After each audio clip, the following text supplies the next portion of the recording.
Nerul police station हद्दीमध्ये मागच्या महिन्यामध्ये motor वाहन चोरीचे प्रकार वाढले होते। त्या अनुषंगाने माननीय वरिष्ठांच्या सूचनेनुसार येथील डीबी टीमला मोटार वाहन चोरीच्या डिटेक्शनकडे लक्ष देण्यास सांगितले होते। त्या अनुषंगाने senior PI Kamble, crime PI Dhadge आणि त्यांचे डीबीचे 2 अधिकारी बच्चाव आणि ठाकरे साहेब यांनी मागच्या 8 दिवसामध्ये संपूर्ण गोपनीय बातमीदार लावून तांत्रिक तपास करून 2 टोळ्या याच्यामध्ये अटक केलेले आहेत। त्याच्यामध्ये एक आरोपीचं नाव आहे इम्रान शेख। त्याच्याकडून आपण जवळपास 6 मोटरसायकल रिकवर केलेले आहेत आणि दुसरा आरोपी आहे सूरजकुमार प्रसाद। याच्याकडून आपण जवळपास 8 वाहने डिटेक्ट केलेली आहेत। याच्यामध्ये एक विधी संघर्ष बालक असून त्याला आपण नोटीस दिलेली आहे। एकूण 11 मोटरसायकल व 5 रिक्षा आपण या 3 आरोपींकडून रिकवर केलेले आहेत। त्यातील 11 गुन्हे हे नेरूळचे आहेत,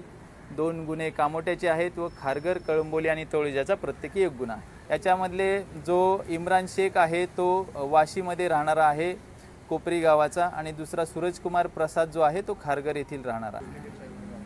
त्याच्यामध्ये प्रत्येक गाडीची कंडिशननुसार ते वेगवेगळ्या नेहमीच क्लुप्त्या वापरत असतात। कुणाच्याकडे डुप्लिकेट चावीचा वापर करतात, कुठे ते इग्निशन तोडून त्या ठिकाणी त्याचा वापर करत असतात। वेगवेगळ्या ठिकाणी वेगवेगळी पद्धत वापरत असतात। त्यामध्ये आपण हिस्ट्री बघितली असता यांचा कुठलाही पूर्व इतिहास नाही आहे। ते बाईक विकायचे की काय करायचे याच्यामध्ये आपण त्या दृष्टीने तपास केला असता आपण बघितलं तर ह्या दोन्ही आरोपींकडून हे दोन्ही आरोपी हे फक्त जॉय रायडिंग करता गाडी चोरायचे, गाडीचा वापर करायचे, त्याचा कलर बदलायचे, नंबर प्लेट काढायचे, जोपर्यंत त्याला वाटेल तोपर्यंत वापरायचे, नंतर ती गाडी टाकून द्यायची।